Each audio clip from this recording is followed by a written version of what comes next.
Hey guys, Stefan here, and today I'm going to be reading Chapter 3 of Eddie and the Lizard Man. Now, in the last chapter, Susan arrived at Kennedy Antiques 7 minutes till 3, totally ruining Eddie's hopes of having that perfect shift, which for him, a perfect shift means not interacting with any customers whatsoever. And I kind of get that because I'm a little bit of an introvert myself. But let's keep moving and find out what happens next in Eddie and the Lizard Man. Chapter 3, 5 Measly Minutes. Eddie could tell that Susan was frustrated with the fact that she had to interact with him instead of Kevin.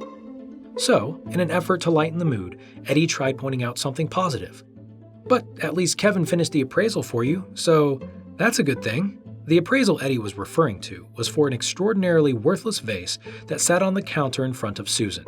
Kevin had called Susan earlier that day to let her know that the vase was ready to be picked up, and was worth much less than she paid for it. Eddie assumed this was the reason for her extra sour mood. I say extra sour mood because as far as Eddie was concerned, Susan was usually in a moderately sour mood. And who could blame her? The woman wasn't very good at buying antiques, which was surprising because she seemingly did it for a living. But that's beside the point. The point is, Susan was in an extra sour mood and Eddie was on the receiving end. Right, Susan snorted.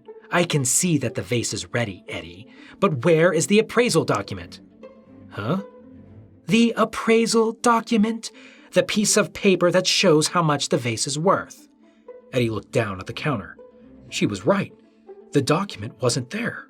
So he frantically, but not too frantically, began scanning and shuffling through a myriad of other papers scattered across the counter in hopes of finding the appraisal document. But no matter how hard he looked, it just wasn't there. He prayed as he searched. Please be here, please be here. Come on, show yourself. As Eddie continued in vain to find what wasn't there, Susan began to rattle off reason after reason why the appraisal document was so important and why she couldn't leave without it. Eddie glanced down at his wristwatch. It read 2:54 p.m. He still had 6 minutes before Kevin would be finished with his office work, and Kevin was adamant about not being disturbed before that time. As a matter of fact, not being disturbed during this sacred office work was Kevin's only non-negotiable rule, a rule Eddie had no intention of breaking. So, he knew he had to figure out something fast. Just then, an idea popped into his mind, an idea that might make the whole horrible situation go away. So Eddie stood upright and decided to give it a try. It seems as if Kevin may still have the document back in the office, but this isn't a problem because I can just have him email it to you. What's your email address? Eddie found a piece of scratch paper and pulled the pen out of his pocket. He prepared to write down her email, but instead of being agreeable, Susan said, No, that won't work. I need the original. Were you not listening to a word I just said? Eddie glanced up at the wall clock just over Susan's shoulder. It read 2:55 p.m. He still had 5 minutes left, and the email idea was a complete failure. This failure was compounded by the fact that Susan had a profound hatred of waiting for anything, a fact that Eddie and everyone in Linemell were well aware of. Nevertheless, that's what Eddie had to do. He had to convince her to wait. He could only hope that she would understand. Well, I would go get the original, but the thing is, Kevin's not supposed to be disturbed for another 5 minutes, so I don't know, maybe you could just go look around the... Before Eddie could finish his proposition, a very irritated Susan, quite figuratively, jumped down the poor man's throat. 5 minutes? 5 measly minutes? Susan rambled on angrily. Okay, pause. Now, Eddie was in a predicament because despite his hopes, Susan in her predictably impatient fashion didn't see why interrupting Kevin 5 minutes before 3 p.m. was such a big deal. But Eddie knew that the consequences of disturbing Kevin 5 minutes or even 10 seconds before 3 p.m. were exponentially greater than the discomfort of aggravating Susan at that moment. So you see the problem.